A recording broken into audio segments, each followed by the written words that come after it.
Welcome, everybody. Today, we're going to talk about cybersecurity. Been wanting to do this podcast for a while, actually. But first, let me tell you about why me, Tal, is here talking about cybersecurity, because a lot's changed in the last year. I met this gentleman right here, Christopher Grau, CEO of ARK-TOS Cybersecurity, a local cybersecurity firm here in Russellville. And man, we just started talking. I just started listening to you, really. And then you kind of reminded me of this thing that you kind of always know, which security is important. But I wasn't thinking about it from the way I do now after talking to you for a year. Russellville is in Arkansas, really, the River Valley. Let's just say the River Valley in Russellville. Such a uniquely vulnerable and targeted area for so many reasons. We have so much here that, if you're a local, you grow up here, you're probably overlooking. I know everyone I went to high school with, we all said, we want to leave Russellville one day. But anyway, so we're here at the Hub doing this live stream. We're just going to talk about cybersecurity. What concerns you the most about, let's just say, Arkansas's cybersecurity posture, the average business, the average person? What concerns you about the way they think about this big topic called cybersecurity? Just how unaware people are about how much it impacts their daily lives. Like from a targeted standpoint or just being targeted in general. People often think like, what would they get from hacking me? It's not about just hacking you. It's about how many people you talk to, your address book, your network. Oh, yeah. What surprised me a lot is when you told me nonprofits and houses of worship can be and are considered critical infrastructure to this country. When you told me, I was like, what? And then you explained it. And since I've explained this to other people, same reaction all the time. They're like, what? Oh, I get it now. It's because of who sits on the boards of these nonprofits, the boards of these churches. Who are the deacons at a church? Yeah. Who are they? Usually well-connected people. Yeah. Business owners. Especially during election season, man. Politicians. So, yeah. Every what do you tell me? Every Baptist church just gets a influx of deacons during election season. Politicians. Trying to get those votes. And, how much does a church have the privilege of considering cybersecurity? That stuff gets expensive, and you need someone that knows what to do because you're not educated on it. So now you got to hire a MSSP to come in and help you figure this out, and that's thousands of dollars a month, minimum. So long story short, y'all,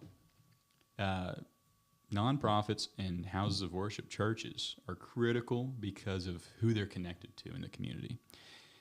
Let's talk about how a hack happens. In fact, you've seen at least two that I'm thinking about right now.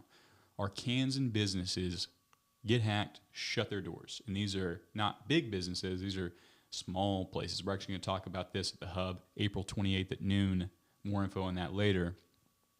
But small businesses get hacked and lose it all. How did it happen? So both of these instances, it happened through emails. They click something, always. It's almost always clicking something unless you're being specifically targeted by an individual who's running a scheme or a plan against your organization to specifically get into your organization, which 9 times out of 10 it's not. Literally, statistically, it's not. So you're always going to click something. And when you click something, what happens? Most people see like a window pop up immediately and then immediately go away. That's an incident of compromise, technically speaking. Incident of compromise. And man, we just heard about this. I'll relate this to real world terms I heard about the other day. Dardanelle had some texts going around, some text messages, and whoever it was pretending to be the mayor, saying, hey, and it was getting sent out to council members and people in the community saying, hey, this is the mayor. Jimmy Witt, great guy, by the way, but, hey, I need you to go get something for me. Go get some gift cards at the store. So that's what a lot of people would consider a scam. And I think that's a term that you and I maybe need to start adopting more because people really resonate with the word scam. Because like when I mentioned that to a gentleman a couple days ago, it was actually yesterday in the Taco Villa parking lot. I was on the phone with this guy, and I said, do you get a lot of scam messages? And he said, oh, man, all of the time. But then when you start asking, are you hacked? Then all of a sudden, I feel like scam is just a much more commonplace term. But scam messages, scam email, scam text are how these attacks are facilitated. Yep. It's not always about, it's not, if we had to imagine hackers in terms of having like levels and stuff, level one, the beginners might be that classic stereotype of the Indian scammer that calls you trying to get a couple $100. Yep. But it gets more sophisticated really quick. So let's talk about how you would, if you were a bad actor trying to disrupt major economic variables in Arkansas, how you might facilitate a theoretical attack. Okay. So one, I would start sending a phishing campaign or an email campaign to every law office in the state of Arkansas. Just historically proven, the Colonial Pipeline hack began at a law firm in Australia. That cost the United States trillions, couple trillion. So you're telling me a lawyer Yep. just clicked on a link and gas prices in Russellville were higher? Southeastern United States. Yep. Wow. No joke. Within, I think it was 11-month time frame. And the term for this is supply chain risk management, right? Yes, sir. So if you wanted to target, let's just say AT&T, you wouldn't go after them directly. No, they actually pay for cybersecurity infrastructure. I'm going to go after somebody who doesn't pay, who doesn't have enough money to pay, or maybe cybersecurity isn't even on their radar. Maybe it's just day to day. I'm just trying to make it today. Just trying to get through today. Those are prime for me to target, because 9 times out of 10, if I hit them with the right email, hey, here's an opportunity for you to make money. Give me the click. And as soon as you click it, I'm in. I have your computer and everything you have access to. So if you're a lawyer going through LexisNexis or something like that, what do you have access to? What court cases are you working? Maybe you're just a one-person law firm, but you do have 1 or 2 big clients that enabled you to open up your own law firm. Let me get into their portals as you.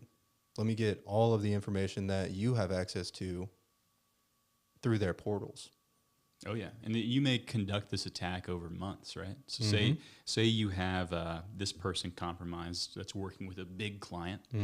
You may observe for months and months and then decide, okay, I'm going to send a link as this person to someone in this big company and then gain access to their systems at a more of a root level, right? It's crazy. Like I'm thinking of a nonprofit downtown here that got a grant from Verizon or T-Mobile not too long ago. So if you could compromise that nonprofit, you at least have the end to the grant department at T-Mobile. Oh, yeah. And then, that's so that's why you should care about it. Let's talk about if that did happen, and because of your lack of security posture, a bigger company is now, they're going to come after you. You think T-Mobile cares, AT&T cares about you? They're going after you because it came from you at the end of the day. Yep. And we just don't want to see that happen. It's sickening to see happen. Like almost everyone in our community, man, in the River Valley region is vulnerable right now. Yep. Probably all of them, including us, like to a degree. And a lot of that comes from how the current like computer and technological landscape even got to where it is today.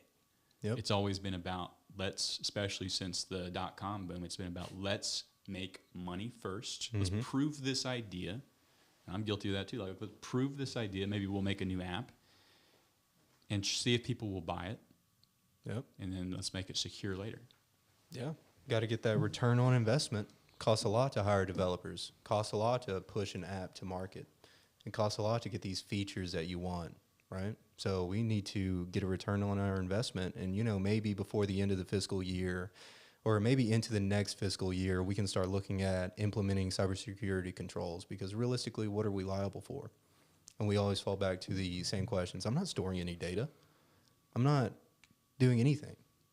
I'm just, processing transactions is what it is. So you mean to tell me if I had access to your application at an administrative level that I wouldn't be able to see those transactions? Because you're processing the transactions, that means I can see how you're processing the transactions. Who's swiping their card? Who's inputting their card number into your application?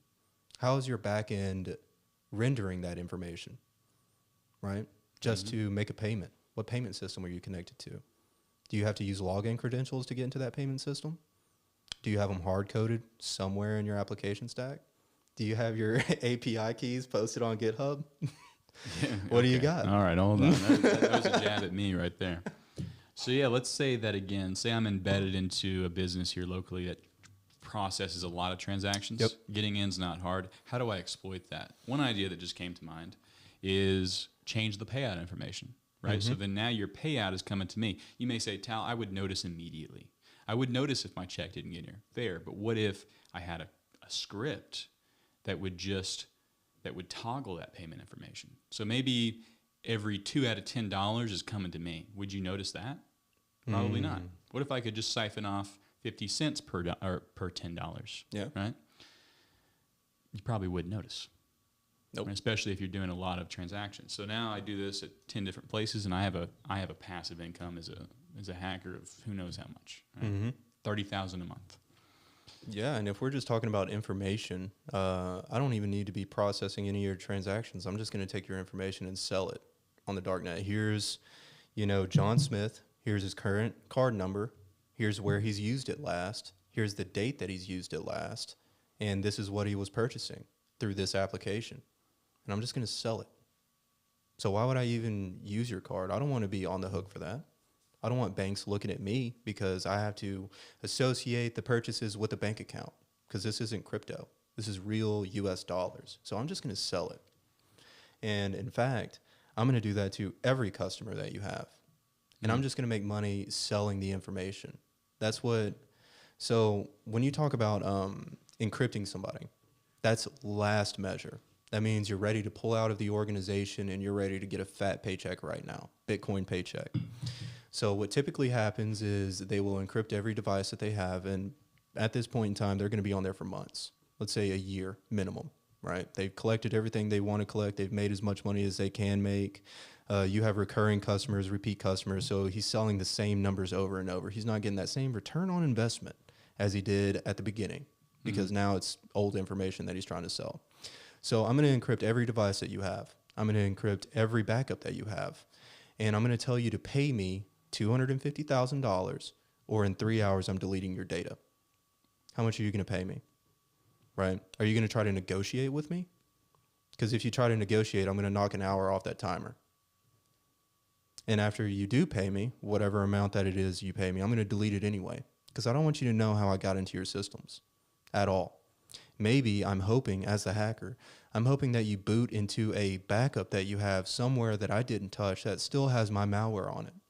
So now you just rebooted your entire environment off of a bad backup. And I'm just going to get you again in a year. Yeah. Yeah. It's rough for a lot of people to hear that. And the sad thing is that it's true. And it's you're playing a losing game, really. But there is hope. We'll talk about the hope in a minute. But it is very difficult to prevent things like this. Because how many times have you clicked something? We've all done it. Another campaign I saw not too long ago that almost got me. It was like, I read it in the morning, and it was like, Dardanelle, hey, I run this janitor business in Dardanelle. Can you help me promote my business? I thought they were actually emailing me because of the podcast we do here and stuff. And I almost clicked on that thing they sent me. Yep. And they're good. They're good. And with AI, oh yeah, it just gets easier because Yeah. now you can develop these really personalized attacks at the speed of light. Rather than just focusing on one individual, it may not be worth their time to say for every 100 emails a hacker sends out, one person is a victim. He can't spend time on everybody, but with AI, with better tools, right? Now he can. And now that attack is a lot more personalized to you. Yep. Much more likely to fool you. So, where's the hope? The hope is ARK-TOS is genuinely here to try to protect as many people as possible, to prevent situations like this happening, because the situation that I discussed is eerily similar to the 23 cases that I've already worked, and I've lost every one of them. Like, it is what it is. So the Secret Service, if the money isn't being transferred from this Bitcoin payment that you do, within 48 hours, we can get that wire transfer or whatever it is that you use to pay, we can get that back to you, right? Yep. But if it's overseas, not happening.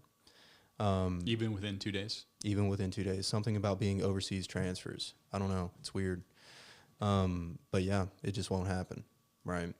So what we're trying to do is be as proactive as possible. Bring education and awareness to the population because you are being targeted, period. It is what it is, right? Let's go ahead and just get that over with, right? So how do we prevent it? The easiest way, and everybody's going to hate this, but multi-factor authentication. Put a password on your phone and then tie your email address that you use for bill payments, anything like that, tie it to your phone. SMS isn't really the best way to do it now because of SMS spoofing, like text message spoofing that's happening, that's prevalent actually right now. And also, just off topic a little bit, WhatsApp is getting heavily targeted and attacked with pictures. So if you click a picture in WhatsApp, that's actually malware embedded in that picture. And as soon as you click it and load it up, you're infected. But back to this, right? Yep. So multi-factor authentication, tie it to an authenticator app. Google and Microsoft come to mind. And then that'll knock out 99%, 98, 99% of all attacks. And then you'll start really seeing how many people are trying to access your account, right? Bro, hold on. I'm sorry to interrupt you, but you just made something click for me. I've been talking to this guy in WhatsApp, a client I've been working with, and there was a period where he didn't respond. So I kind of messaged him back Monday. I said, hey, give me a call this week or I'll call you. Let's touch base. He said, hey there, just got a new phone. I couldn't get to my WhatsApp account. Finally got my security pin recovered. So, but I didn't click on any pictures from this conversation, man. So it's a real thing. Yeah. It's a real thing. So two-factor authentication. So you don't like SMS, so what do you want people to do? Authenticator apps, is that the best way? Yep. Google Authenticator and Microsoft Authenticator are the two best ones. Right. It's just an app you install on your phone, and then when you set up two-factor authentication for your accounts, it shows you a QR code. You point the app at your screen, you set it up, and then every time you log in, you just put in the code. It's super easy. It is one more step, but is that not worth it? Right? Is it not worth it to not have... Raise your hand if you've been hacked before. You ever been hacked? I'm just going to go ahead and raise my hand because I don't know if I have or haven't, but I do a lot of work in the cybersecurity space. I like to believe that I'm secure as possible, but... Bro, you've been hacked. Your origin story. Oh, yeah. Which we've talked about on episode 1 of this. Yeah. So people have heard it. Yeah. You were hacked. Yeah, I was hacked. You were 13, right? Yeah. Sorry to bring that up. I know it's... Dude, it's rough, man. Yeah. But, yeah, I mean, I've been hacked. I like to think recently I've been on top of the game, but, I mean, even with everything that I do in cybersecurity, I know I'm not, right? There's always something more I can do. There's always another preventative technique or mitigation that I can put in between me and potentially malicious actors. But, I mean, if they wanted to, they can. Yeah. Playing defense, you got to be right 100% of the time, and offense just has to get lucky once. Yep. And that's just fact at the end of the day. Yeah. And for those of you that haven't been hacked, it's a horrible feeling to know that. Like, twice I've been hacked when I was 14 and 15. Someone installed a rat on my computer, a remote administration tool. And the first time that it became apparent to me, a chat window popped up on my screen and spoke to me directly. Can't exit out of this chat window. And it looked scary. It was black with green text, so it just looked scary. I was like, what is this? This is like the hacker movies. You know, I know it's a hacker. And it was someone I knew online. Access to my webcam, everything. Anything I ever typed in, my dad's credit card, anything was compromised at that point in time. It's a horrible, horrible feeling. And yeah, I just would prefer you to not go through that, you know? Yeah. And even, you know, Christopher joining me on this podcast and the one we did previously, I want everyone that's listening to know that you are actually putting yourself at risk by doing this. Yeah. Because you are giving information about yourself and what you were doing, and that can be exploited. Like, I'm a very vulnerable target because I've had hundreds, if not 1,000 plus pieces of content of me out there floating in the internet. Using AI, you could build a profile of every word I've ever said and probably guess all of my passwords I'd ever come up with manually, right? If I'm basing this off of my imagination at all, you would break into me 100%. So don't use passwords you make up yourself. That's one thing you can do. Use a password manager. And even with that, I mean, that password manager has to have a manual password. So it's a bit of a catch-22, but yeah. bit of a catch-22, you know. But I'm not saying that to say, hey, don't put yourself out there and talk to people, because we're humans and we do that. Mm-hmm. But be ready. Yep. Take the necessary steps that make it harder. Chances are you could be hacked by, say, a teenager. But a teenager, depending on their level of commitment to actually hacking versus just exploiting you if they know you, you can stop a lot of these low-level attacks easily. Unfortunately, if you are enough of a target, it's going to be a constant game. But most of you are not. That's the good news, is most of you are just regular people, and you want to protect yourself against low-level attacks because that's what you're getting the most. Yep. And another thing I want to bring up about MFA is it's going to notify you every time somebody tries to sign into your account. So that's another thing. As soon as you put on MFA for any email that is important to you, you'll start getting notifications. Even I still get notifications because, like, just being honest, I do have one of these passwords that I use for everything that I don't care about, genuinely. Like, for instance, my Steam account. I haven't logged into Steam, but I do have two-factor authentication for every one of my accounts, right? But Steam, like, I haven't gamed in, like, 5-6 years, right? But who's on your friends list, bro? If I can get access to your Steam, could I make a leap somewhere? You could, right? So two-factor prevents a lot of it, right? Because I'll get notifications like once every 3 or 4 months that somebody in Korea is trying to sign in, somebody in Singapore, right? Trying to sign into my Steam account. And it always makes me laugh, right? So what do? You just kind of laugh and move on? Yeah, I laugh and move on. I don't have anything tied to it anymore. I don't have any like credit cards or anything like that. And even my friends list, I emptied it all out. I just have like all my previous like gaming history, I guess, like the achievements or whatever. I forget what it's called. But basically, I emptied that whole account out and then just basically left it alone just in case I ever got the wild hair to play Halo again. Right? But every once in a while, even with that account, like, I'll get hits. And it makes me laugh, but it's a sobering moment, you know? Yeah. Yeah, I'll get some too. And the reason I asked you, what do you do? Because let's say somebody sees, hey, here's your code for some payment provider. Okay. Right? They're not going to get in because they don't have the code. So what should you do in that moment? Immediately change your password. And you need to start thinking about how they got a hold of that password, right? So maybe you've been a part of a breach that you don't know about. So haveibeenpwned.com is a great way to just input your email address to see if that email has been a part of any data breach. And also, another big one is medical providers, healthcare providers. You're starting to see a lot of hospitals get hacked. Well, you have to sign up for some portals and use an email address. And if you've used the same password for that healthcare provider's portal to access it, that's one way that people can get in. Oracle just got hacked, right? Oracle's a huge database provider for even the government, DoD, right? 6 million encrypted passwords, etc. Just ad nauseum. Everybody's getting hacked, right? Hacking has generated more money than the drug trade. Like last year alone, a couple trillion more than drugs. So, okay, so would you recommend everyone use a password manager, and then because then it's just random passwords, right? And they can change those as needed pretty easily, and then just routinely update their master password. Yep. Yeah. How 100%. often should you update your master password? So the master password, depending on how long, which I recommend you making a sentence of the master password, by the way. I think the master password can go up to 25 characters or 26 characters. So just make a sentence in your mind and then write it down somewhere in a personal notebook where nobody can get it, something that you always have on your person, or you keep stowed away in a locked box in your desk at home, right? Just make sure you have it somewhere. And then just make it off that and change it once every 6 months, right? Just in case, because LastPass, they got hacked. They were breached. Master passwords were leaked.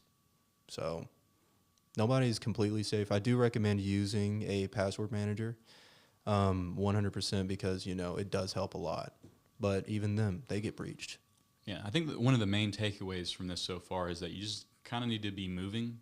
Yep. In the digital world, And by moving, I mean changing your passwords. And it's going to be much easier for you if you use a password manager. Mm-hmm. Because then, right, you change that one master password.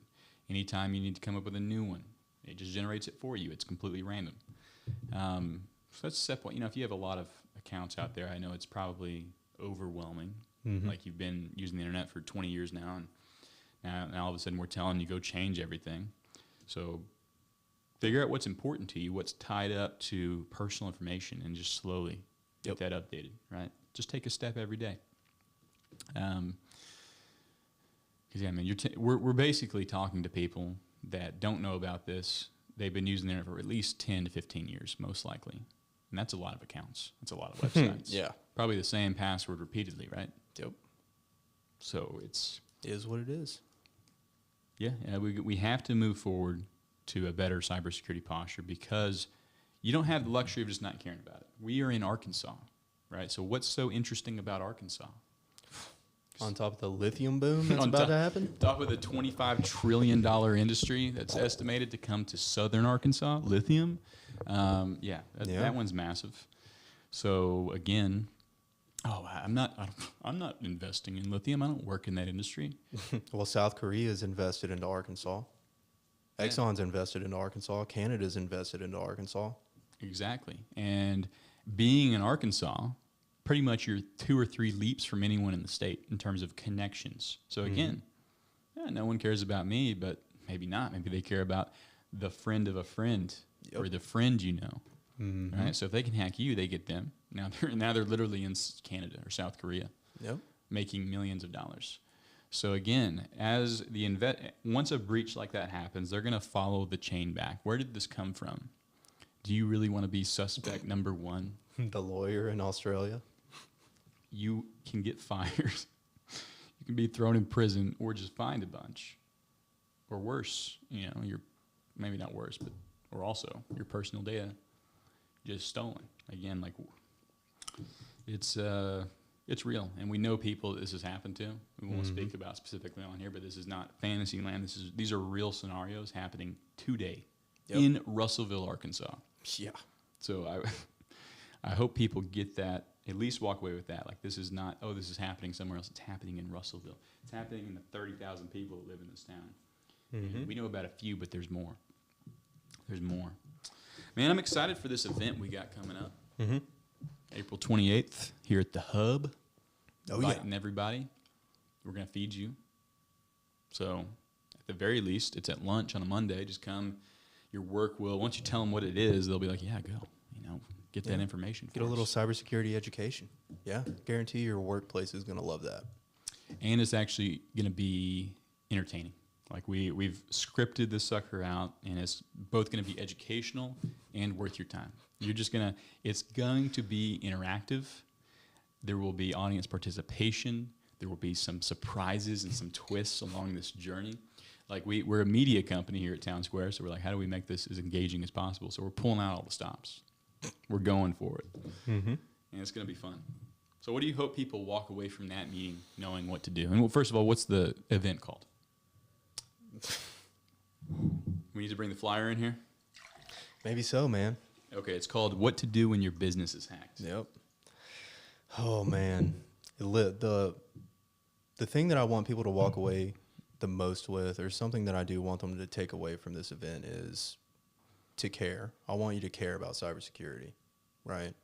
So almost everybody I've met knows a grandparent or somebody who is technologically illiterate that has fallen to a scam, 100%. Almost everybody I know, right?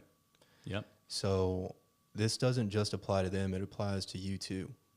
Like, how unaware are you about what's particularly happening in the realm of cybersecurity today? Yep. Like getting hacked by a picture in WhatsApp? Are you kidding me? They're embedding malware into pictures now? Or again, those scam calls you get. There's they might just be after your grandma's money in that instance.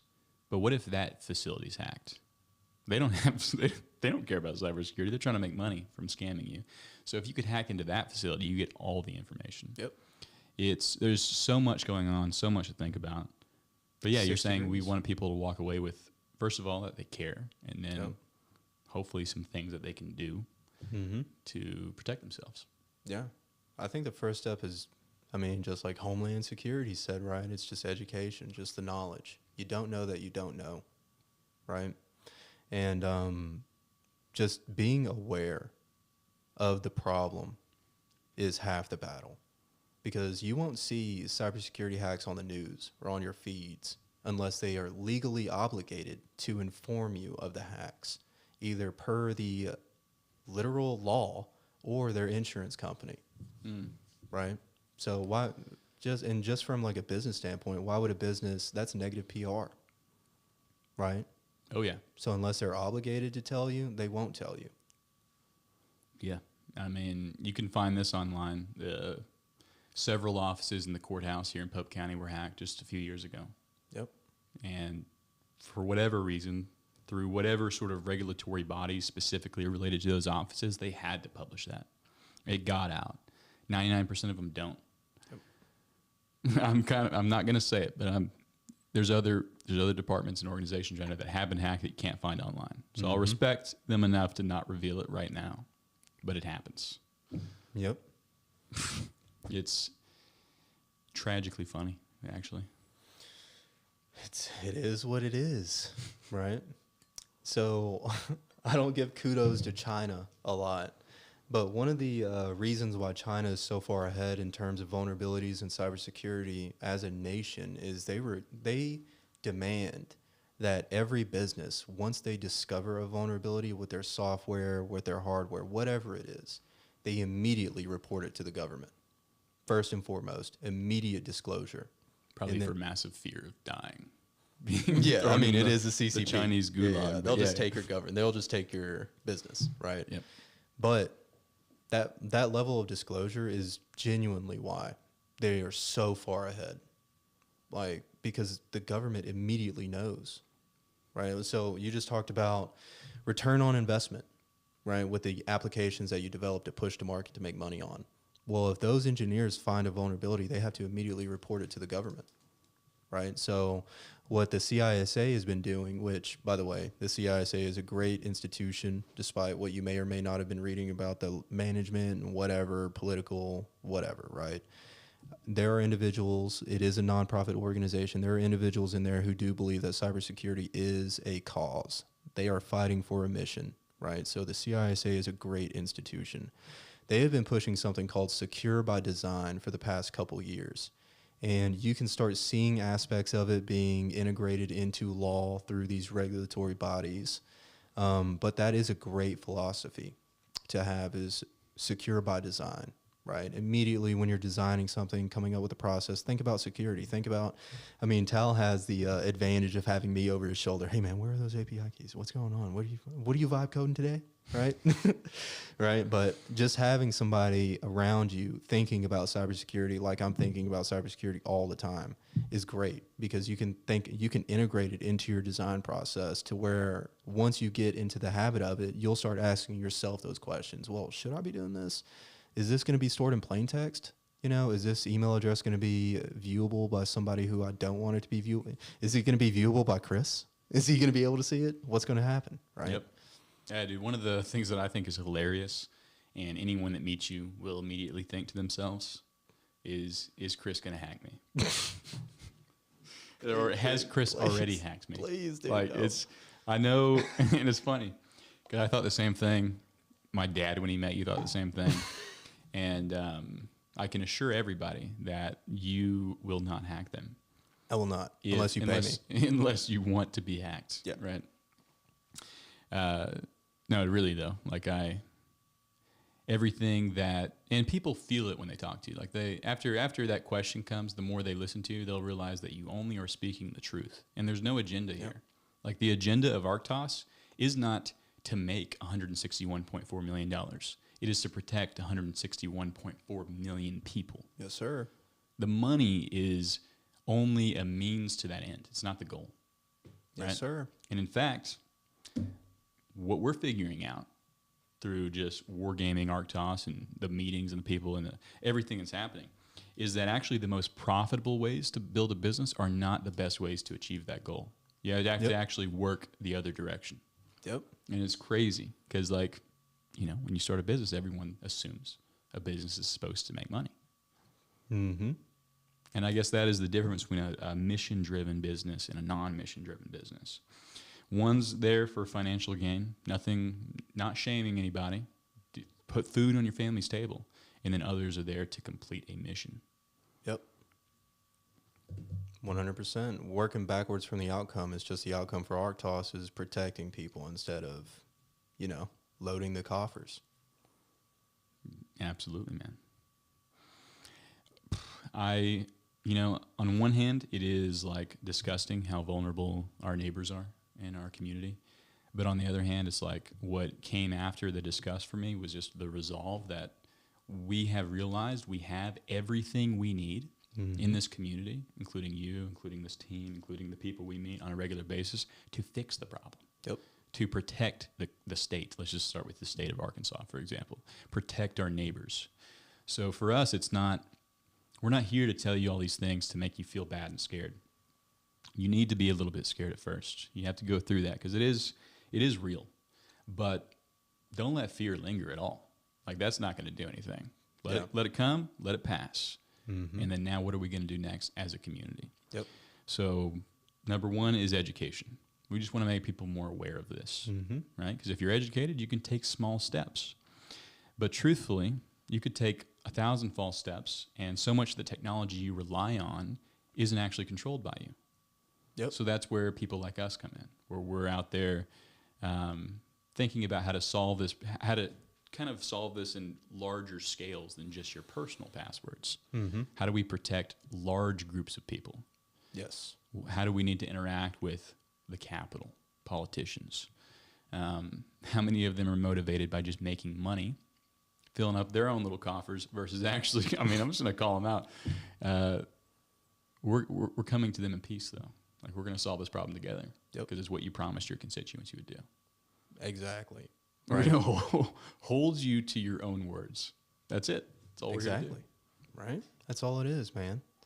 And in terms of protecting the community, right, the way I like to phrase it, and by the way, I may or may not be teaching Russellville's kids how to hack, so I hope the parents are ready for that, to have a bunch of little kids running around with the ability and knowledge to hack organizations, right? Yep. So a lot of people would say that's a terrible idea, right? I think it's a great idea because it actually, I mean, for so many reasons. Like, these kids are going to enter the workforce knowing how to do that. Yep, 100%. Which means they know how to protect it. Exactly, right? So if I can teach a 14-year-old how to hack, let's just say hack, you know, a grocery store, even so much as to hack a federal credit union, the first thing he or she is going to do is go back home and think about how somebody else with his skill set could hack him. Because now he knows how to hold a sword, and he knows that I just taught 20 other kids in the same class how to hold that same sword. So who's going to stop somebody else from hacking him? What does he have to do? Do I have a default password on my router? Do I have a default password on my modem? Can I change it? What's the difference between an unmanaged modem and a managed modem from your ISP, right? The level of control that you have over the administrative controls, right? So Optimum started rolling out managed modems everywhere now. You can't even log into you can't log into it anymore. Yep. I wonder why, right? It's all about liability. And the government is pushing liability onto the business owners. So let's say, for instance, right, what do I mean by that? So if you are an organization who has their infrastructure completely 100% managed by a MSP or MSSP, you cannot say that, well, they're responsible for it. I'm paying them to be responsible for it. That's literally in the contract. Well, go read your contract.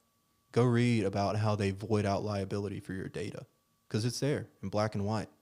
Otherwise, they wouldn't be able to get business insurance as this MSSP if they didn't, because insurance companies understand that your data is too valuable. Your data is exactly how you make money. Even if you've been making money before the internet, right? Let's just say you're a manufacturing firm. You've made money before the internet, right? But the internet's here, and now why should you care, right? You're a millionaire before the internet even became a reality. Why should you care? All right, how do you process your orders? How do you communicate to your clientele now? Do you still have landlines, or is it VoIP systems, voice over IP? Do you have do you still write down your receipts using pen and paper, or do you automatically generate them and send them to these clients of yours? A lot of the business that you generate and do does involve the internet, even if you haven't been involved with the or you've made money before the internet, right? So to back it up a little bit, that's what the government is pushing down. You are liable 100% for your data, and the government is telling you you are. You're not going to be able to tell your insurance company that, well, I am paying a lot of dollars a month for this MSSP to not only control my infrastructure, but to protect my infrastructure as well. Why am I being charged? Well, because it's your data. It's your infrastructure. Period. And this is somewhat related. It's hidden fees, right? Like, why am I being charged this? So non-compliance fees. I just want to connect this dot for any business owners listening real quick. Say you use Square or Touch Bistro or Clover or any of the other point-of-sale credit card transaction systems. You have to be compliant to this checklist they didn't tell you about. Oh, they told you in the terms of service, I do it too. You just scroll, boom, check, boom, move on. Because you're signing up for 5 accounts a week running the business, right? It's ridiculous. So, yeah, you're getting charged hidden fees because you are not compliant to that checklist. And we'd love to. If you think you've been getting overcharged by anything, just call us. Yep. We'd love Please. to. Yeah, we'll take a look. We'll take a look. I will happily sit down and explain to you how Square is pushing liability onto you and making you pay for it, by the way. Like, happily, because it's just a game. I mean, we had a local business owner in here the other day that told us he'd been charged $40 a month for how long? A year and a half. About $1,000 worth of hidden fees. Yeah. So quick maths, that's about 22, 23 months, man. Yeah. Almost 2 years. And I think he used Square. He already used some credit card processor. And yeah, he just, he didn't realize what it was until he figured it out. I don't even know how he figured it out, but he called him, I think. He was like, what is this about? Yep. Non-compliance fees. What? Oh, so this is what I got to do to be compliant? And then immediately just knocked off a $40 fee that he was paying monthly because he just thought it was part of the service. Oh, yeah. And I see that, having worked with been very privileged to work with a lot of businesses around here now in some capacity. I feel their pain. There's so much you got to do when you run a business. And oftentimes a lot of the businesses I've interacted with are very low staffed. Yeah. It's the owner, maybe an employee or two, maybe a family member. So it's easily missed. Mm-hmm. So let us help you. At the very least, come to this event on the 28th at noon here at the Hub. Free food, and then we'll tell you what you can do yourself to fix it. Yep. We'll show you, and we'll tell you the story of how 2 Arkansan businesses were hacked. They had to shut their doors, by the way. Yep. And it is sad, man. I mean, these are people that spent their lives building their businesses. Yep. Some of them started as a passion project. This is what I want to do for the community because this is what the community's done for me. And ransomware as a service, man. I just get on the dark net, pay a monthly fee, and then I just watch my Bitcoin wallet go up steadily. So, victimless crime in their mindset. Yeah, sure. Victimless crime. Yeah. That's what they think it is anyways. I mean, it's exciting to know that everything we need to achieve this goal is already here now. Yep. Like I mentioned earlier, the people we need to make this happen are already here. Yep. And I'm routinely blown away by this, and it uniquely fits into the mission of the place we're in, which is why not here? Actually, we have a ton of talent here, a ton of knowledgeable people. So, yeah, everybody we need, they're somewhere around here. Some of them I'm looking at right now. Some are in the front. Some are not here right now, but they're here. They're here now. 100%. What else should we talk about in the world of cybersecurity? What else do people... let me say this. I've been wanting to say this. The reason you keep talking about Homeland Security, Mm-hmm. like you know what they're talking about, is because the Department of Homeland Security has committee live streams like every other Tuesday, right? Yep. Or is it once a month? I think it's once a month, and I think it's the first Tuesday of the month First that they Tuesday of typically the do month. it. Yep, and they do several about cybersecurity, Mm-hmm. and they're like 2 hours long. Oh yeah, And I listen to them. You've listened to like all of them, all of them. and they're literally telling us in advance what they're about to be doing, where the funds are at, where the money is, where the push, the directive is, the threats that the nation faces. And these live streams only get like 1,000 views. There's only 1,000 other people out there that know what's going on, Mm-hmm. and that's scary. It's funny, and thankfully they're there. They're there telling us what's up. Yeah, they're telling you the game. I mean, it is what it is. They're telling you, by the way, Homeland Security's #1 priority for the year 2025 is cybersecurity. So if that doesn't tell you what's happening, then I don't know what else is going to tell you what's happening. Because, I mean, port cybersecurity, we have a port here in, is it Dardanelle? Or is It's it on the Russellville? Russellville side. So that thing that looks like a dilapidated, abandoned building, that old port as you drive over the Dardanelle Bridge, that's not abandoned. Nope, in use, You know? actively, making a lot of money. Yeah, and on first glance, it's understandable you'd be like me, right? And think, oh, it's abandoned, and just never paying any mind to it. But it's clearly in use. There's a ton of trucks out back. Things are coming into the port, and that river, the McClellan Waterway, goes all the way to Oklahoma, right? Tulsa, Oklahoma. Yep. So a lot of Or free Toledo. trade, a lot of goods being transported in, being offloaded and loaded at various ports, business, commerce happening. Mm-hmm. Back in don't quote me on this, but in let's just say the last 7 years, there was a Chinese spy ring Yep. that was busted related to the port, specifically that waterway, all up and down it. Yep. So that's awesome. China's just been getting whatever they want here, who knows what, for however many years. Yeah. So that's another reason why Russellville is just so, if you've grown up here and just haven't, like me, you've really bothered to pay attention, you can think, oh man, that's just Russellville, it's a small town. Oh, But Las Vegas. It's not. Yeah. It's got the nuclear plant. It's got the waterway. Mm-hmm. It's got, there is a digital data asset mining facility coming in, a crypto mine Yep. that's technically in Russellville, although it's further up towards Moreland. And that's a whole podcast conversation of itself about those suckers. Oh, yeah. But there's stuff happening. It's right off of I-40, major trucking route, major interstate travel. And it's kind of the gateway from most of the state. It is the gateway from most of the state to Northwest Arkansas, where a lot of these HQs for large corporations are. So it's very strange. Very, very strange. And a lot going on.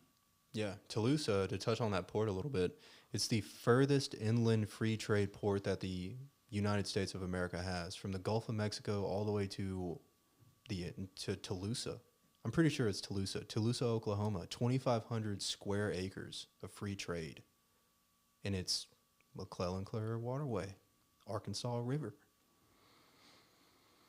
Yeah. Yep.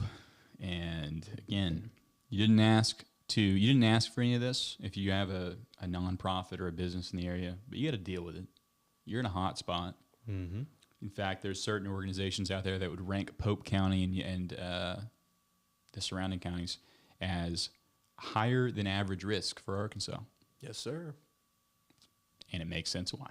The state of Arkansas actually states that. Really? Right. Yep. Breach map. So Breach Bits is the official co-partner with the state of Arkansas on determining risk for specific counties. So Faulkner County, Pope County, Johnson County, Saline County, Dallas County, and a few other counties. Basically anywhere emanating from Little Rock all the way to Fort Smith, right? And Northwest Arkansas, Bentonville, of course, right? Depending on population density, some of these are a no-brainer. Of course, there's going to be a lot of risk. But there's a lot of interesting ones like Dallas County, right? Population, I think, like 4,600. But has a ton of wells that we found, right? Ton of not even in use, non-producing wells. Yep. So why is that county moderate risk or above average? That's get you thinking.